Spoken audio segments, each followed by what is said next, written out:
Welcome to Dear Nina, Conversations about Friendship. I am your host, Nina Batson. I mostly focus on friendship, on the interpersonal, one-to-one or small group kind of friendship issues. Every so often, I like to branch out and talk about connections on a bigger level. It is not the focus of my show most of the time. There are so many people out there doing incredible work in this area, and it's important to highlight them when I can, because not only is one-to-one friendship important in your life, so is the social health of the place you live. I have the absolute most perfect person to talk about this with. We had such a fun conversation, a lot of good back and forth. Aaron Hurst is an expert in purpose and social connection. He's the best-selling author of The Purpose Economy. He's the founder and CEO of the U.S. Chamber of Connection. Do you know we had that? He will explain what that is. And he uses behavioral science to build infrastructure for connection in America. He needs our help too. He needs our help in communities across America to make this happen. Aaron is looking for 1 million volunteers across America to do this community building. We're talking back to basics, potlucks, serving bagels in your driveway for neighbors. We're not talking massive fancy events or any major investment, small investments, but all over the place and for a lot of people to make this a better place to live. Aaron's work has been featured all over the place. New York Times, Washington Post, Fast Company, Bloomberg, plenty more. As a reminder, I always have in the show notes where you can find the resources you need from an episode. In today's example, that will be where you can sign up to be one of those million volunteers. Where do you live? Let us know. I'm curious. Different cities are known for being more welcoming or less. We get into that a little bit in the episode. And I'd be curious to know where you're listening from and if you find it to be a friendly place.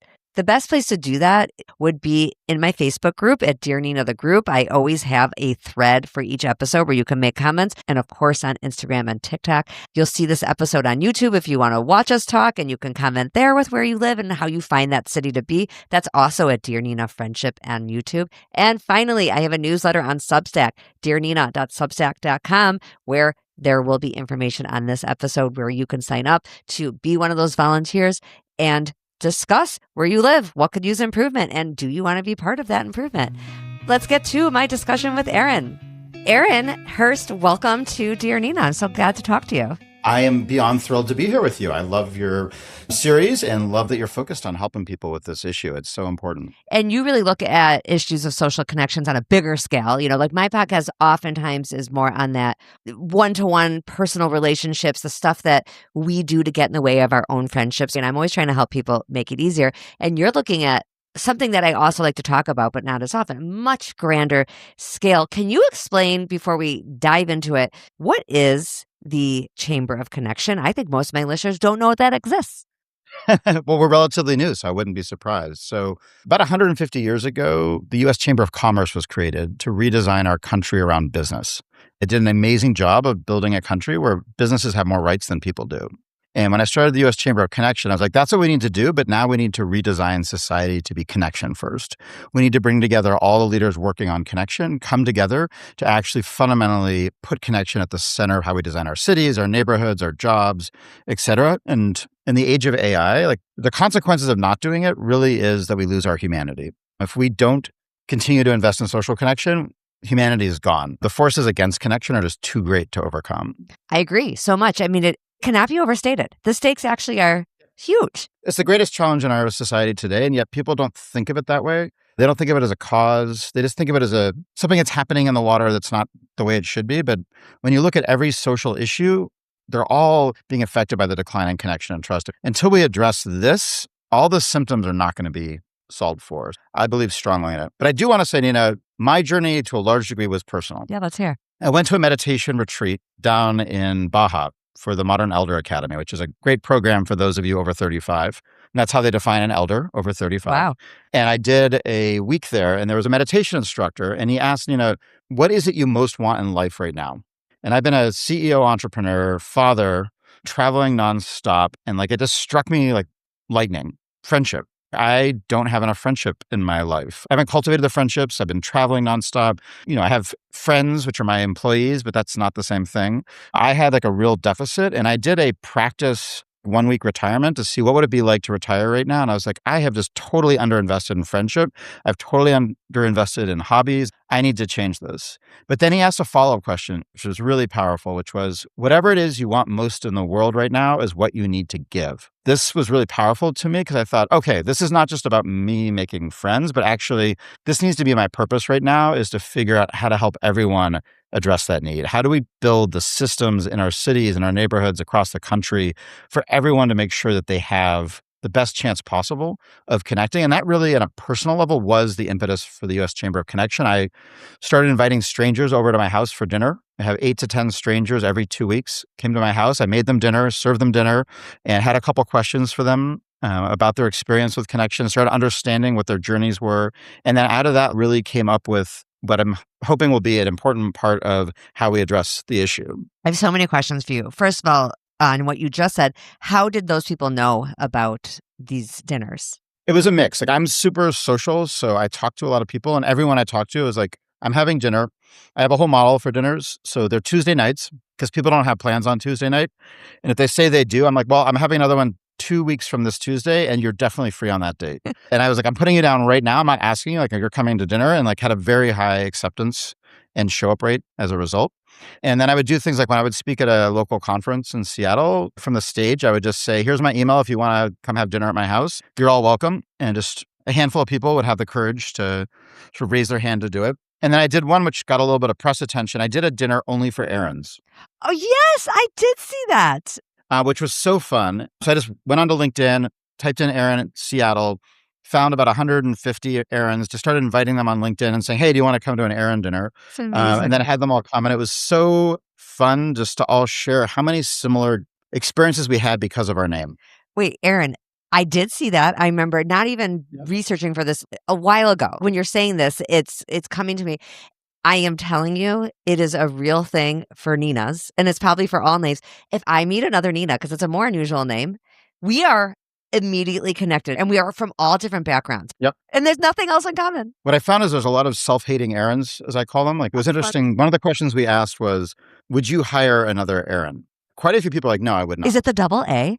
Yes, they only had double A's. Those were the only ones. No, but I mean, is that why people struggle with their own name? Is it because the people have been misspelling it? It's misspelling. It's always being first in line, which is good and bad. Yes. It is being butt dialed more than anybody else because we're the first in people's phones. Mhm. I think a big part of it too is like it's an Old Testament name. So it's really interesting. There's like a Jewish community and a Black community where you get a lot of the Aarons from. The first question we asked was, why did your parents name you Aaron? And like the stories were really diverse in terms of why people were named that. My mother wanted to call me Acorn. My parents were hippies. Okay. That was her name, was Acorn. My dad was like, not so much. And it was the day after Hank Aaron broke the record for most home runs in a career.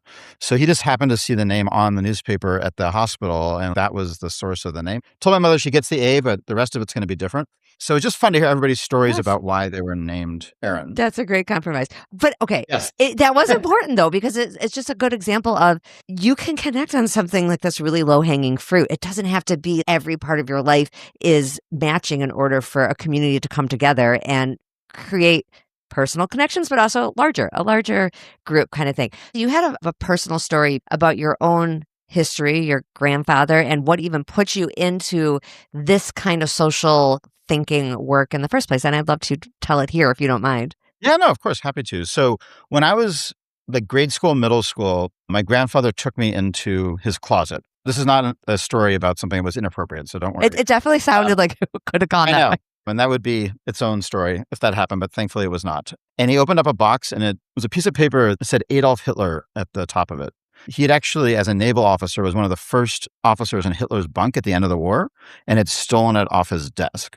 And he used that piece of paper to tell the story of what he saw rebuilding Germany after the war and being able to actually bring two enemies that have been killing each other together to actually rebuild a country through shared purpose. And he realized that if we want to prevent further conflict, we need to find a way to build shared purpose. So he went on to work for President Kennedy and really proposed this idea that we should have Americans go abroad for a couple of years and do work, not military work, but actually service work, working side by side in shared purpose with local communities. And that became the Peace Corps, which to me is one of the most powerful models in our history of sort of doing the Marshall Plan on a very tiny scale. being able to actually build connection. And then he went and I was the CEO of the Aspen Institute for about 25 years. And the Aspen Institute core idea behind it was bring top heads of state, companies, musicians, athletes, like all these different people together to talk about an issue that they all have a stake in, and to realize actually, despite all their different disciplines, when it came down to that human level, they had so much in common and could start to build towards change. And people often ask me, how did you get to do great work making an impact? I'm like, I didn't know anything different. Like, that's what was expected of me. And I started in college doing a program, taking University of Michigan students out to teach in prisons. That was the best part of my college experience. Like, I just love connecting people who are different, helping them figure out that we're all at the core of the same and also freaky in our own individual ways. So you're like the right person for this job. Manifest destiny. Yeah. One thing I hear a lot from my own listeners, people often talk to me about moving to a new city, and everybody claims their city is the worst city. It's like part of what I want to talk to you about. I know you're in Seattle and it has that reputation. I'm in Minneapolis, also has that reputation. And people call it Minnesota nice. You've heard that? And not all my listeners will have heard that. So Minnesota nice it's supposed to be sort of sarcastic. Somebody will be friendly to you, but they're not going to invite you into their home is the idea. Now, I grew up in Chicago. I moved here at 23 years old. Maybe I was 22. And I've been here ever since I'm 49. So I've been here a long time. I sort of feel like a local now, even though I didn't grow up here. And I actually defend Minneapolis. I defend Seattle. I defend cities that have that reputation because I'm really big on you yourself as an individual. Back to this social isolation. You have to get out and go to stuff. Nobody's coming to your house to be like, do you want to come to a dinner for errands? No, you have to answer the thing that says, yeah, I'm an Aaron, I'll come. But no one's going to drag you out to do it. And that doesn't matter if you live in Minneapolis, Seattle, Tampa, New York, LA. You have to take some initiative to get out and do stuff. However, you have actually studied this on a larger scale, and I am curious what you have to say. Maybe I'm not being fair. Maybe there really are cities that are much worse than others. I think it's a yes and that's going on. So I think there is a real issue around if you have an anti-social narrative or a pro-social narrative as a city, because what ends up happening is you start reinforcing the behaviors of that narrative. Seattle's narrative has been the Seattle freeze, or as one longtime resident said, our official tagline is leave me alone. I'm sorry, that's really funny. That's been the culture. Like, I moved from Brooklyn to Seattle. What I think ends up happening, I think twofold. One is I find about 1 in 5 people is an initiator. And that really is regardless of where you are. And those are the people that like invite people over all the time. They're the ones who are the ones inviting people to go out with them to places. And I've always been that like cruise director. I've always been that person who's initiating. I don't think in most cases the other 4 are all going to initiate. I think probably 2 of them never will. The other 2 might, if you give them the right support and context for it. But I think there is just something like some people's personalities are initiators, and we need a lot more of them. And then we need to build infrastructure in cities to make people feel connected. So I'll give you a great example of this. In those dinners I did, a lot of people said, I've lived here 5, 10, 15, 20 years, and I still don't think I can call myself a Seattleite. And when people say that, it also means they're not volunteering, they probably aren't voting, they're not engaged in their community, and they don't feel a sense of connection to place. And that's highly problematic for a lot of different reasons. So what we've built here in Seattle, partnering with the city, is the first city to have an actual onboarding. Just like when you join a company and you get onboarded or an orientation to that company, what we're doing is helping people when they move actually come together with other newcomers and do workshops where they start to get to know each other and they start to design the life they want in Seattle through the perspective of connection and identifying people who want to do similar things, helping them realize all the different ways they can get involved. We're building out social club fairs. Like, we're building out all these things just to make it easier. But at the end of the day, your truth is the ultimate truth, which is if you want something, go after it. Don't wait for it to come to you. Yeah, because Seattle could have every amazing program in the world and you get a new job and the HR people tell you about these things. But if you don't go to them, if you don't go to the fair, if you don't go to the stuff, the city can't do anything magical to make you make friends. But I hear you on it as a start. The infrastructure does at least need to be there. Have you found that, first of all, people come and how do they know about it? Yeah, so people come. I think it's an ongoing process of building awareness around it, but we've had people come. I think they're most excited about the social club fairs. That's been the biggest hit because it's just something that they intuitively get from their college or high school days. Like, this idea of the activities fair is very intuitive. And the 2 things in our national study that we found that were the biggest barriers besides being too busy was I don't know where to start. So we're trying to help them with that. And then the second one is I'm uncomfortable going to something alone. So we're really focused on those 2 first points of like, how do we help people have a simple place to know how to start. And part of the reason we're building out this 1 million-person volunteer movement, which we can talk about in a minute, is we want just a lot of people who are inviting people so they can go for that first time with somebody and have that co-pilot on that first time into a community so that they do feel comfortable. Because the invitation really is the most powerful thing we can do for each other, is just invite people to come to things. You don't have to commit to being best friends. You don't have to get married, but just have the grace, have the generosity of just inviting people to go to things that you enjoy and exposing them to it, because they're waiting for that invitation. That's so true. And there's an irony here where if you came alone, would meet more people. That's the truth. If everyone came alone, though, it's almost like every single person at this event has to not have come with somebody. And then it opens up the possibility, right? Because if a couple of people have someone, Totally. you're never going to talk to anyone but the person you came with, most likely. No, I think that's exactly on point. And I think what we've seen in the events we do for newcomers that's so powerful is they know everyone's open to a friend date. Whereas any other environment, you're like, maybe their dance card's full. When you have an event that's focused this way, everyone's interested in meeting people. And that makes such a difference. And we found even in the social clubs, a lot of them weren't putting the systems in place to make someone coming alone who is new feel integrated quickly. And they feel like they just joined a clique and they're on the outside of the clique.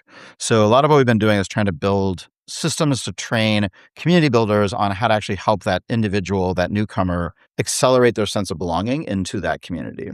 I don't know if you have encountered a former guest of mine. She's a Dartmouth sociologist, Dr. Janice McCabe. Her research is on friendship markets. It's exactly what you're describing and what I'm talking about too, where it becomes very clear to someone who is astute pretty quickly whether a market is open or closed. And so what you guys are trying to create are open markets in a place where, or all these places where it otherwise would feel like a closed market. Not everybody realizes this is the kind of stuff I deal with more in my show. Not everybody realizes right away it's a closed market and they're like banging against a closed door. And what I try to help people with is to see that sooner so that they can move on and not be so bitter, not be so bitter about the freeze and the Minnesota nice. And it's like, listen, once you've lived in a place a very long time, now I've been here a long time, I am not as open to every single new person, even though I'm quite an open person, as I used to be. So you need to have these more obvious open markets for people who do have this need. And I love that you're doing that. It's so important. Okay, so 1 million volunteers, all these cities. How are we going to do it? You're going to help, Nina. That's the most important. And your listeners. So what we're doing is we're creating a welcome committee of 1 million people who are going to help welcome people in their neighborhood.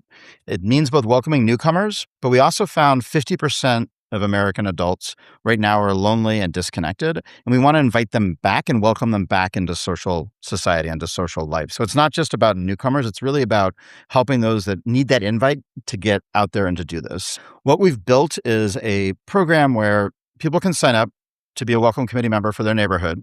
Ideally, they'll bring a couple people along with them in that process. And we have a 3-month onboarding where they go through and we help provide them with the training, practice, and a cohort of other people around the country who are doing things like hosting potlucks, building block parties, doing simple things in their neighborhood just to help people have a space to come together.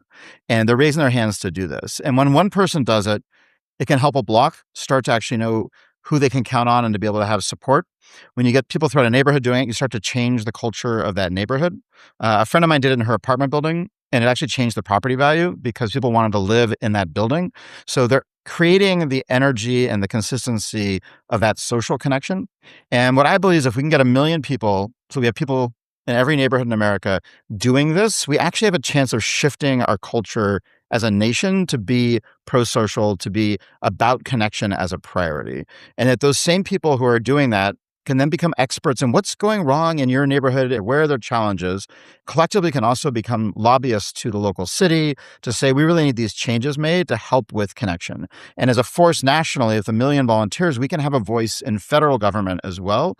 And with federal policies to say, here's what we're seeing across the country with all these amazing volunteers. We need to change some of these policies, or we need to find resources for X, Y, and Z so that we can actually move forward as a nation with connection at the core. So we're looking for folks who can provide 3 to 5 hours a month focused on building connection in their neighborhood. The great news about this is you get value out of it too. It's volunteering that's not just about the other person. It's actually about making your neighborhood, your block, a better place to live. You actually de facto may make money out of it because it's going to cause the value of your home potentially to go up. There's a lot in it for folks. We see a way to turn this all around if we can get one of those inviters on every block engaged. This is brilliant. I am so on board. I just want you to know I'm very into this because it does. It helps everyone, and not even just property value, of course, but that age group you're talking about. I know you're looking for all ages. If you're retired, if you're in a new period of life, not a new city, you're in your same town, but you're in a new stage, you find that you are lonely or in need. And so you are helping create a solution for yourself and for other people. What cities are you seeing so far it go well? I mean, we have a strong roots in Seattle, so we're seeing that. Pittsburgh and San Diego and Colorado Springs, we're seeing a lot of engagement. But we've got 16 cities so far where we've got people starting to come together. But we really want everyone who is an inviter to join it. It's like a union of inviters where we're going to come together and like demand change in our society one block at a time. We would love anyone who's a listener. We'd love for you to start in your city or town. If it's a town of 100 people, awesome. If it's New York City, awesome. Like, it doesn't matter the size. Just be that spark. Start to invite other people in. Let's get a Chamber of Connections started in your city, and then let's build from that. What website do they go to? I'll have it in the show notes, but I just want you to say it. Chamberofconnection.org. And then they can sign up from there? They can sign up on there. There's every month we're doing a new cohort. So you can sign up, become part of this. As it grows, it'll become more and more of a community, and we'll start to be able to create local chapters where people can actually get together as volunteers, whether it's once a month, once a quarter, and actually also become a community around this active invitation and be able to strengthen and build new friendships. And a lot of the people we're finding who want to volunteer are actually lonely people who the only way they feel comfortable working on it is actually to be the one helping others. Yep. This is also an invitation for those of you. You don't have to be Miss Congeniality. It's for the people out there that like want to build connection and are most comfortable doing that through actually inviting others and helping organize and host people in your community. It's such a hack for events if you're not that comfortable meeting people to have a job, to have a responsibility. It's 100%. The number one thing. So much more comfortable. Yes, it keeps you busy. Are you getting any pushback? I can't imagine why or what it could be. Is there anyone who pushes against you in any way? In this work? Yeah, in this messaging or anything. Not really. I mean, I think once people think about it, they realize it's the number one challenge in our nation and something needs to happen to make it happen. The biggest areas of friction are around gentrification. Okay. Around sort of who's being served, and especially with newcomers, what is their impact on the place that they live? But I think no matter who you are, building connection in your community, like, it needs to happen. Yeah. We also need to bring people together across differences, and this is one of the most powerful ways to do that. So yeah, we're not seeing a lot of, I think, friction. I think it's just people trying to figure out what it is, get their head around it, and then they just become evangelically excited about being part of something positive and hopeful right now, and that directly impacts the well-being and happiness of the people that live near them. And right at the moment when AI is just like every day, I know we've already mentioned it, it really cannot, because that'd be overstated. Every day it feels like people are using AI as a therapist and they're using it as a friend, which, I find ridiculous. Yep. Of course, a machine that never disagrees with you and is always there and you don't have to take turns. Yep. On a different scale, I do a lot of voice memos with friends. Sometimes I'll call the person and be like, we need to have a real phone call, because me just having, especially the kind of person I am, a podcaster, me just having a monologue on your WhatsApp voice memos is not the same as me having to take a breath, let you have a turn, and we actually speak at a time that isn't necessarily convenient. That's what a phone call is. That's what I see what you're doing too on a much bigger concept. Yeah, you have to leave your house and not be on your computer and do things that are in an inconvenient place at an inconvenient time that might cost you a little money and time. Maybe the one piece of friction I could imagine is around budgeting. Who's paying for it? Like all that. There's so many creative hacks where it doesn't have to, it can be a potluck. Like, that doesn't cost you anything really. A lot of people just start off doing bagels in their driveway and coffee in the morning. It doesn't have to cost you much. Mm-hmm. A lot of people just do walks in their neighborhood. Whether you have a massive budget and want to do like a blowout block party, or you just want to be able to go on regular walks in your neighborhood, there's an approach that fits who you are and what you enjoy. And it should focus on what you enjoy, because that's what's going to draw people to it. So being authentic to who you are, what you're able to do, enables you to do that. Your point on AI, though, I totally agree. And I think I describe AI as porn for friendship. Oh, that's so good. I think when you look at what porn did around us, removing friction for people around sex, I think AI is doing something similar for friendship, where it's a synthetic version that is just so much easier, but at the end of the day, not the same thing. It's going to become a massive problem, and we're seeing it in the workforce. We're seeing people, like, a lot of volunteering is getting replaced by AI, so it's not just jobs are getting lost, unpaid jobs are getting lost too. I don't think you can state strongly enough what the impact is Yes. on social connection. I just read an article over the weekend in the Wall Street Journal, and hopefully I can find it for the show notes, that talked about how even extremely bright people, professors, every kind of smart person you can think of, sometimes think that the AI is thinking. They cannot get around the fact that this really is just a machine. It's like they know it, but it still feels real. And over time, as I think about the younger generation who won't know a time without it, it really will feel real because that's all they've ever known. I'm so depressed about it.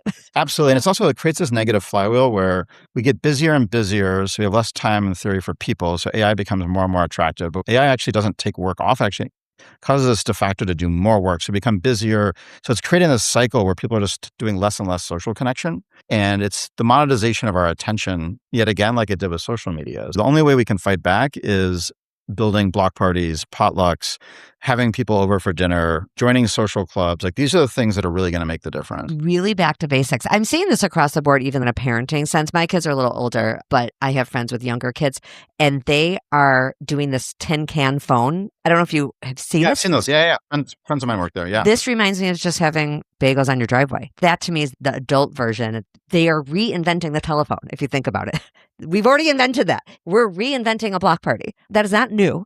So we have to go back to basics to get people out. Going back to basics and thinking about small towns often have this and it works. I think what happened is we got into bigger and bigger communities and more tech, we lost track of it. Also, I think one of the biggest changes, which we don't talk a lot about because it's a challenging topic, which is when we started having households with both people working for money, the reality is the other person typically, the research shows, was doing 10 to 15 hours of social connection work every week. So when you suddenly have both people working, we lost 10 to 15 hours in most cases of work, which in today's dollars is about $500 billion in social connection work across our country. We don't talk about that, but that's a big part of it. Like it takes work to build connection. We need to find ways to make time in our lives and not to put that all, frankly, on women. We need to put that on everybody to help build that connection in our neighborhoods. Do you also think, and this will be the final thing, and then we will wrap it up, are we somewhat reinventing religion that already existed? I've used this example in the podcast before, but my husband, I go not as much as he does, but he takes the kids to synagogue every single Saturday. And whether he is there or not, I always point out, and I pointed out to the kids, whether you guys go or not, that lunch is happening on Saturdays. That community exists, not for you.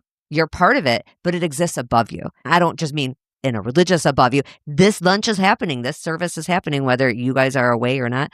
And it's important that I think kids and adults see that there are things happening, not just individually for them. And it's like, it is, but it's in churches and synagogues and mosques and things. And it's like half this country, I guess, doesn't want to engage with that. And I don't know what to do about that. I guess that's part of what we're creating is other alternatives to something that actually already exists.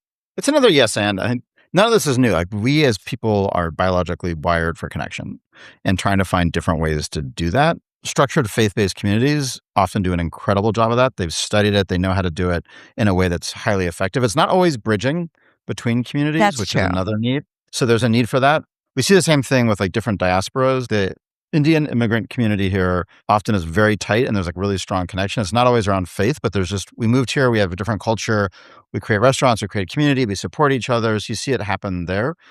What's not happening is a lot of the bridging, but then also for that other, we found it's over 50% of Americans are struggling with connection. They don't have that institution and work is not playing that role. I think for a while we hoped work would become religion and certainly companies did, but that's just it is not a good solution, I'll put it that way. Yeah. Yeah, especially so many people work from home anyway. So that even if it started to be one option, it's blown up anyway. And I think that's where we need to at the block level. Like it's about creating micro communities, but then creating ways to bridge into other ones. So for your listeners, your community would love your help Yes. to get out there and sign up to be part of the Welcome Committee, be part of making this change. I go back to that advice I was given, whatever it is you want most right now. And I know for many of you, it is friendship because that's why you're listening to this podcast. Focus less on you getting friendship and focus more on how do you give friendship to everyone in your neighborhood.